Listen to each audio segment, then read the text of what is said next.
नमस्कार दोस्तों, एक बार फिर स्वागत है हमारे नए यूट्यूब चैनल अशोक एंटरटेनमेंट में। प्रिय सज्जनों एवं मित्रों, हमारे नए चैनल को सब्सक्राइब कर लें और बेल आइकन को दबा लें ताकि आगे आने वाली नई वीडियो आप तक पहुंच जाए। प्रिय दर्शकों, यह कहानी सारस और सारसनी की है। प्रिय सज्जनों एवं मित्रों, कहानी को पूरा सुनें। श्री विष्णु भगवान कहते हैं, आधा अधूरा ज्ञान मन विचलित रहता है। अगर आपने यह कहानी सुन ली तो आपके परिवार में कभी कलेश नहीं होगा और स्वयं देवी लक्ष्मी वास करेंगी। शुरू करते हैं आज की कहानी सारस की 6 बातें। एक दिन की बात है, सारस और सारसनी खाने की खोज में निकले। वह दोनों खोजते खोजते एक झील के पास पहुंच जाते हैं और अपना खाना ढूंढते ढूंढते वो बहुत दूर निकल जाते हैं। आखिरकार खाना उन्हें मिल जाता है और सारस सारसनी दोनों घर वापस लौट रहे होते हैं। तभी उनकी नज़र एक बुजुर्ग आदमी पर पड़ती है। वह एक पेड़ के नीचे रो रहा होता है। तभी सारस और सारसनी कहते हैं, चलो नीचे चलकर देखते हैं वो बुजुर्ग आदमी क्यों रो रहा है। तभी सारस और सारसनी नीचे उतरकर उस बुजुर्ग आदमी के पास आते हैं। सारस पूछता है, क्या हुआ मित्र, क्यों रो रहे हो? वो बुजुर्ग आदमी बोला, मेरी कहानी बहुत लंबी है। आखिर क्या हुआ आपके साथ? मित्र, हमारा एक छोटा सा गांव है जिसका नाम रतनपुर है। छोटे से घर में मैं और मेरे 2 बच्चे रहते हैं। बड़े लड़के का नाम महेश और छोटे का नाम रमेश है और पत्नी का इंतकाल हो गया है। जंगल में लकड़ियां काटकर उनको बेचकर अपने बच्चों का पालन पोषण करता हूँ। एक दिन की बात है, मैं एक दिन पेड़ की लकड़ी काट रहा था। तभी आवाज़ आती है, मत काटो, मुझे दर्द हो रहा है। तभी उस मनुष्य ने इधर उधर देखा, उसको कोई दिखाई नहीं दिया और वह फिर काटने लगा। तभी फिर आवाज़ आई, अरे भाई, हमें मत काटो। फिर मनुष्य ने इधर उधर देखा, उसे कोई दिखाई नहीं दिया। अरे भाई, आप जिसको काट रहे हो मैं वही पेड़ हूँ। मनुष्य बोला, हे पेड़, अगर हम लकड़ी काट कर नहीं ले गए तो हम और हमारे बच्चे आज खाना कहाँ से खाएंगे? उस मनुष्य ने उस पेड़ की बात सुनकर मनुष्य वापस चला गया। तभी रमेश बोला, पिताजी, आज आप घर जल्दी आ गए, क्या हुआ? आज लकड़ी नहीं मिली है। बेटा, आपने सही सोचा। रमेश बोला, पिताजी, आज हमें भूख नहीं लगी है। और वह तीनों लोग भूखे ही सो जाते हैं। सुबह हुई और वह लकड़ियों की खोज में निकल पड़ा। चल चला के हिंच में 2 बार गिरा और पहुंचा जंगल के बीच में। एक पेड़ के पास जाकर रुका और मनुष्य उस पेड़ से जाकर बोला, मैं आपकी पेड़ की लकड़ी काट लूं? पेड़ बोला, आप हमारी लकड़ी नहीं काट सकते। मनुष्य बोला, ठीक है मित्र। वह आगे बढ़ा और भूख से गिर पड़ा और उठा। प्यास के मारे गला सूख रहा था और पानी की तलाश करने लगा। एक शेर की गुफा के पास पहुंचा। शेर बोला, आज तो खुद शिकार चलकर आया है। मनुष्य ने शेर से कहा, अरे भाई, हमें बहुत प्यास लगी है, मुझे पानी पिला दो, फिर मुझे आप खा लेना। शेर बोला, ठीक है। शेर ने शेरनी से कहा, इस मनुष्य को पानी पिला दो। उसने पानी पिया और आराम करने लगा। थोड़ी देर बाद शेर बोला, तैयार हो जाओ, मैं आपको खाने वाला हूँ। तभी मनुष्य ने शेर से कहा, आप तो इस जंगल के राजा हो, हमारी आपसे एक आरजू है। शेर बोला, क्या आरजू है?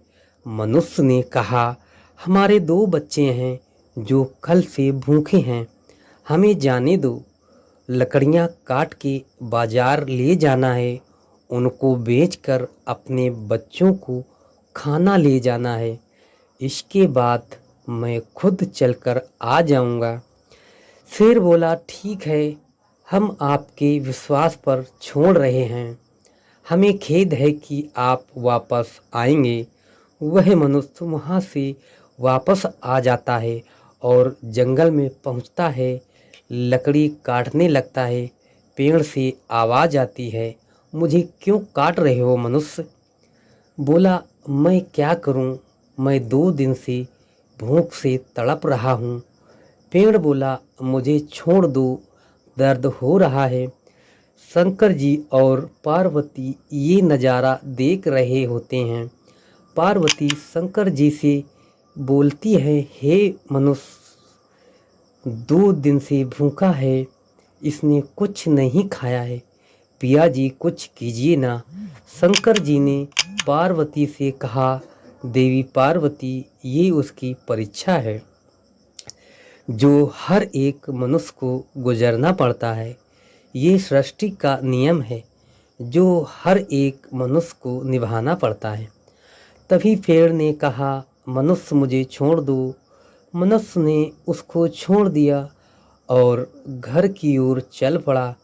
तभी पार्वती कहती है, जगत पिता संसार के रचयिता, कुछ कीजिए ना। देवी पार्वती ने उसकी दृढ़ता का नतीजा है।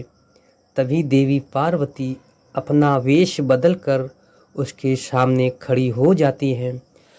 देवी पार्वती ने कहा, भाई आप इतना दुखी क्यों हो? मनुष्य ने देवी पार्वती से कहा, इस बीहड़ जंगल में आप कहाँ से आई हो? आपका क्या नाम है? देवी पार्वती ने जवाब दिया, मैं एक दुखियारी हूँ, रास्ता भटक गई हूँ। मनुष्य ने कहा, रात हो चुकी है, इतनी रात में आप कहाँ जाओगी? देवी पार्वती ने एक बुढ़िया का रूप बनाया था। देवी पार्वती बूढ़ी लग रही थीं। देवी पार्वती ने मनुष्य से कहा, क्या मैं आज रात आपके यहाँ रुक सकती हूँ? आज भी उस मनुष्य को खाली हाथ वापस लौटना पड़ा, कोई भी लकड़ी नहीं मिली। मनुष्य को आज तीसरा दिन था। भूख की वजह से उसकी हालत खराब हो चुकी थी। मनुष्य ने सोचा, घर पे कुछ खाने को है नहीं। देवी पार्वती सब जानती थीं।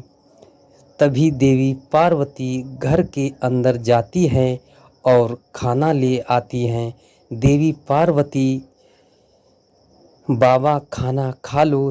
तभी वो मनुष्य कहता है, हमारे यहाँ कुछ खाने को तो था नहीं, तो आप खाना कहाँ से लाई हो? देवी पार्वती हंसने लगी, आप खाना खा लीजिए, आपको भूख लगी होगी। माता ने उनको खाना खिला दिया और खाकर वह सो गया।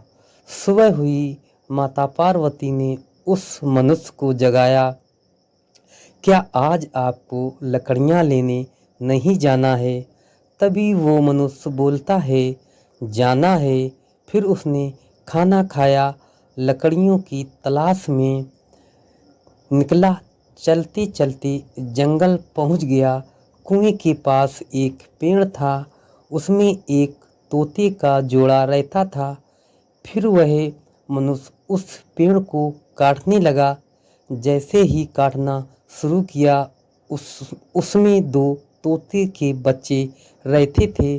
जैसे ही उन तोतों के बच्चों को पता चला कि आज आज जिस पेड़ पर बैठे हैं वो पेड़ कोई काट रहा है, मनुष्य ऊपर को देखता है कि उसमें छोटे छोटे 2 बच्चे हैं। मनुष्य उस बच्चों से कहता है, आप लोग किसी दूसरे पेड़ पर चले जाओ। फिर ऊपर से आवाज़ आती है, भैया अभी मेरे मम्मी पापा खाना लाने गए हैं, जब वह वापस आ जाएं तब आप पेड़ को काट लेना। मनुष्य कहता है ठीक है। तभी थोड़ी देर इंतज़ार करने के बाद तोते के माता पिता आ जाते हैं और उस मनुष्य को पेड़ के पास देखते हैं।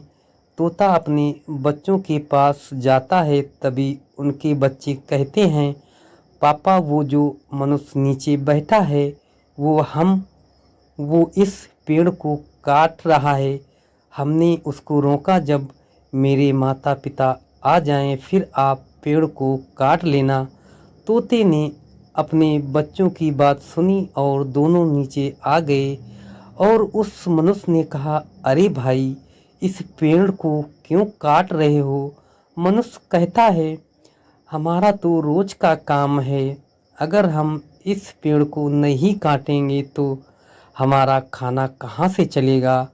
तोते ने फिर कहा, भाई हमारे दो बच्चे हैं, इनको लेके हम कहाँ जाएंगे? कुछ तो दया करो। हमारे पास अभी कोई दूसरा घर भी नहीं है, ऐसे में हम कहाँ जाएंगे? तोते ने उस मनुष्य से फिर कहा, मुझे कुछ दिनों का टाइम दे दो, हमें दूसरा घर बना लेने दो, फिर आप पेड़ को काट लेना। वह मनुष्य उस तोते की बात मान लेता है और घर वापस आ जाता है। तभी पार्वती फिर शंकर जी से कहती हैं, ये आज फिर खाली हाथ वापस आ रहा है। तभी स्वयं परमात्मा भोलेनाथ प्रकट हो जाते हैं।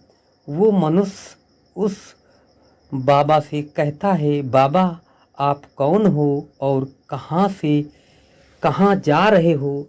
इस जंगल में क्या करने आए हो? तभी बाबा के वेश में भोलेनाथ ने जवाब दिया, हमारा रुद्राक्ष कहीं खो गया है, उसी को खोजने के लिए निकला हूँ। हे मनुष्य, आपने हमारा रुद्राक्ष कहीं देखा है? नहीं बाबा, हमने नहीं देखा है। भोलेनाथ बोलते हैं, मनुष्य आप बहुत परेशान लग रहे हो, मैं बहुत परेशान हूँ। आज हमें फिर लकड़ियाँ नहीं मिली, मेरे दोनों बच्चे भूख से बिलख रहे होंगे। बाबा बताओ मैं क्या करूं? शंकर जी ने कहा, ये लो 6 चावल के दाने, इनको एक पीतल के बर्तन में जामुन के पेड़ के नीचे लाल कपड़े में लपेट कर और इसमें 6 गांठ लगा देना। पूर्णिमा की रात को उसमें 12 मग पानी में 8 गुलाब की पत्तियां डालकर 8 फेरे लगाकर एक नदी में डाल देना। तभी वो मनुष्य कहता है, इससे क्या होगा? तभी भोलेनाथ बोले, आप इतना काम कर लो, आपकी सारी मुरादें पूरी हो जाएंगी।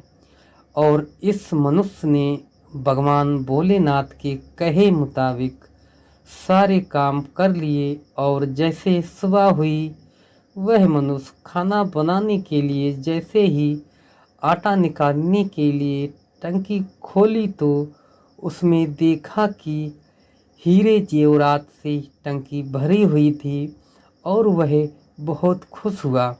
उस उसने एक अच्छा घर बना लिया और अच्छे से रहने लगा। अभी उस मनुष्य का एक काम बाकी था, जो उस शेर से वादा किया था। उधर शेर ने सोचा, अभी तक वह व्यक्ति आया नहीं, कहीं मुझे पागल तो नहीं बना गया। चलो कोई बात नहीं, 1-2 दिन और इंतज़ार करता हूँ। उधर वो मनुष्य घर से चल पड़ा और देवी पार्वती ने फिर भोलेनाथ से कहा, ये आदमी शेर के पास जा रहा है, क्या इसको शेर छोड़ देगा? देवी पार्वती, बस आप आगे आगे देखती जाओ क्या होता है। वह मनुष्य शेर के पास पहुंच जाता है। तभी शेर हंसता है, हा हा हा, आप आ गए। हमने तो सोचा आप नहीं आओगे, आप तो अपने वादे के पक्के निकले। फिर शेर ने कहा, आप इतनी दूर से आए हो, थोड़ा आराम कर लो। तभी शेरनी शेर से कहती है, आप ये क्या करने जा रहे हो? फिर शेर ने शेरनी से कहा, इस व्यक्ति के साथ क्या करूं? शेरनी ने शेर से कहा, ऐसे लोगों की हम कदर करते हैं। शेर ने कहा, आप सही कह रही हो। शेर ने उस व्यक्ति को बुलाया और बोला, जाओ, हमने आपको छोड़ दिया। प्रिय दर्शकों, अगर आपको हमारी कहानी अच्छी लगी तो चैनल को लाइक और सब्सक्राइब करना। जय श्री कृष्ण।